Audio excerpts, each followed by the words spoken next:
Welcome, friends. This is Harshad Parekh inviting you to listen to some of my short writings on philosophy, religion, psychology, spirituality, education, Krishnamurti, and nature.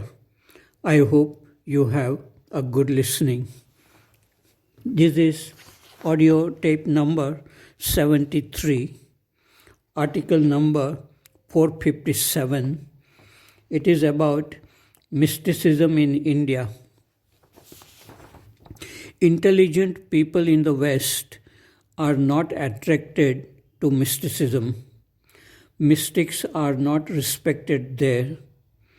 They are considered either mad or eccentric or pathological cases. On the other hand, philosophers writing books or teaching at universities are well known, are respected for the ideas they present. Their inner lives are not important for people to know.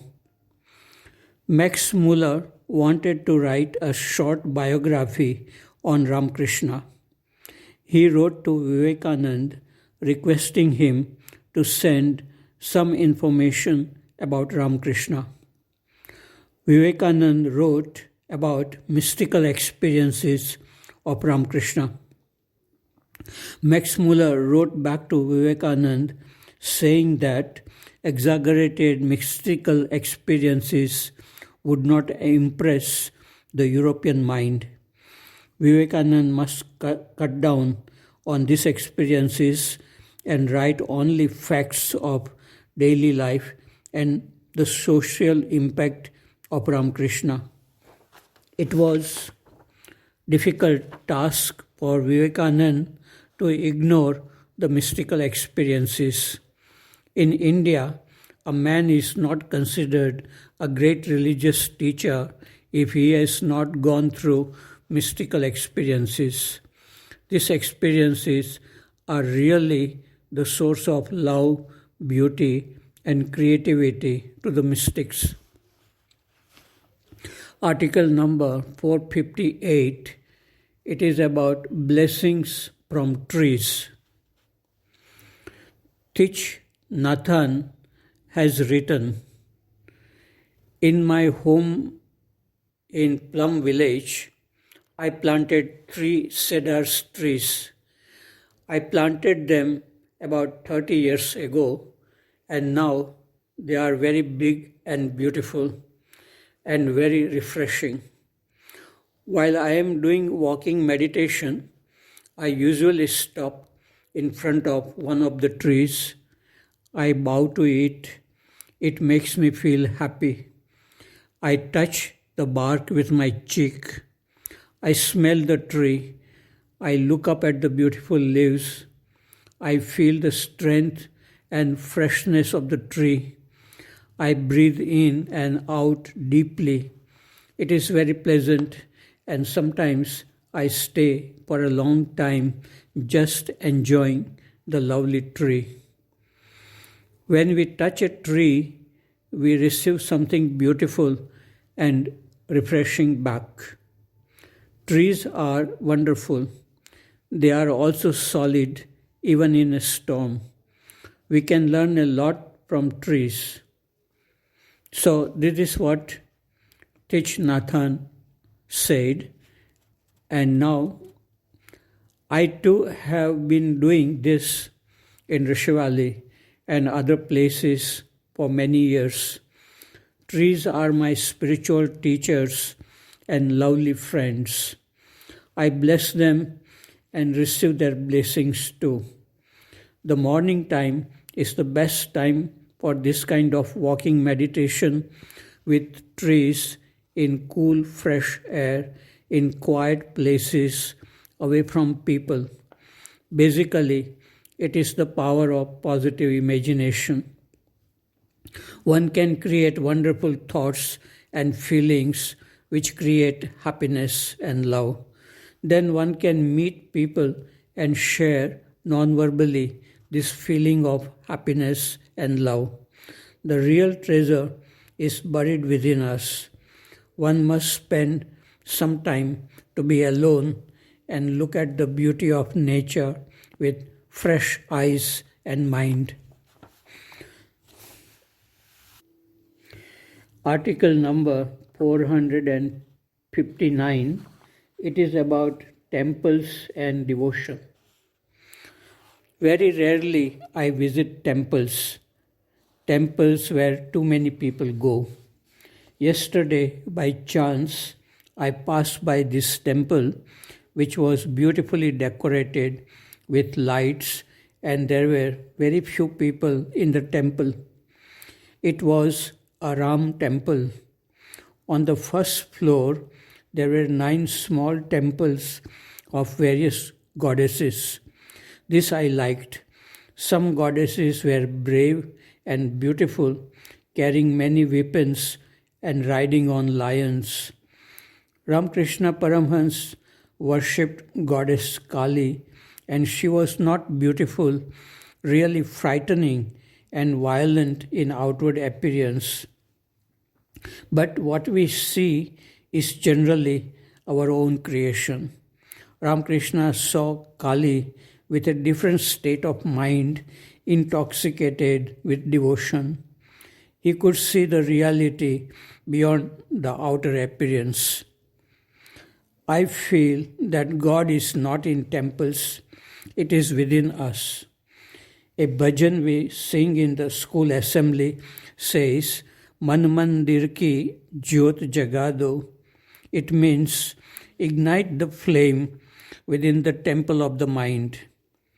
Temples and houses are decorated with lamps, but the important thing is to have the flame of love and devotion within us, illuminating our life in everyday activities. Article number 460. It is about love for life. Suppose you are taken to a faraway planet where there is no life. All you see is barren land and rocks. There, if by chance you see a tree or a bird, will you not be happy to see them? Will you not feel the life throbbing in them? Probably just because we have too many people on earth, we have lost this feeling of love for life. We are occupied with our own worries, desires, and restlessness of the mind. To see the world as bright and beautiful, we need to slow down, relax, touch the life flowing within our body, and then we can feel the same life flowing in people around us. I went to buy some fruits. The price was high. The fruit seller said, everything is expensive now, only people are cheap. Then I went to see Navratri dances. Thousands of people were dancing there with exciting loud music. After watching the dances for 15 minutes, I moved away from the crowd and sat on a chair. There I saw a little pretty girl dancing by herself with that exciting music. She was also wearing traditional glittering colorful dress. Nobody looked at her, but she was happy and dancing in her own way. I just could not keep my eyes away from her. Happiness comes to us from all directions and from within if we are not occupied with the self. Article number 461. It is about beauty of nature. Just now I was reading an article, The Competitive Way of Life by J. Krishnamurti from his book, The Commentaries on Living, second series. It starts with a beautiful description of nature in Rishi Valley, about the behavior of monkeys, about green rice fields and bluish hills, kites, eagles, kingfishers, ox carts, and palm trees, red ants, and their strange behavior, all described in a beautifully simple language. Nature was the source of joy and learning about human nature for him. He writes, life was so rich, so abundant and unnoticed, which was perhaps what all these living things, big and little, wanted. When he saw a villager very proud of his sturdy ox, he wrote, pride, whether in little things or in great achievements, is essentially the same. What one does and what one has gives one importance and prestige. But man in himself, as a total being, seems to have hardly any significance at all. Article number 462, it is about awareness. The mind is like a sky in which clouds of thoughts and feelings move. To many people, inquiry is very important. For them, inquiry means understanding the meaning of words and concepts. To me, watching is more important than inquiring. The mind must be free to go anywhere it wants to go, but it must be watched like a cat watches a rat. There is nothing to understand in this kind of watching. Yet, understanding happens unconsciously in the form of watching what is. Everything is revealed in this kind of watching, which Krishnamurti called as choiceless awareness. Article number 463, it is about a beautiful evening. A man had come to discuss with Krishnamurti the nature of I and meditation. They were sitting on the bank of river Ganga. This is how Krishnamurti describes the beauty of the evening. We were sitting on the bank of a wide river close to the water. The town was up the river some distance away. A boy was singing on the other bank. The sun was setting behind us, and there were heavy shadows on the water. It was a beautiful, still evening with masses of cloud towards the east, and the deep river seemed hardly to be flowing. To all this expanding beauty, he was completely oblivious. He was wholly absorbed in his problem.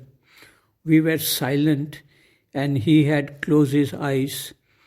His stern face was calm, but inwardly there was an intense struggle going on. A flock of birds settled down at the water's edge. Their cries must have carried across the river, for presently another flock came from the other shore and joined them. There was a timeless silence covering the earth.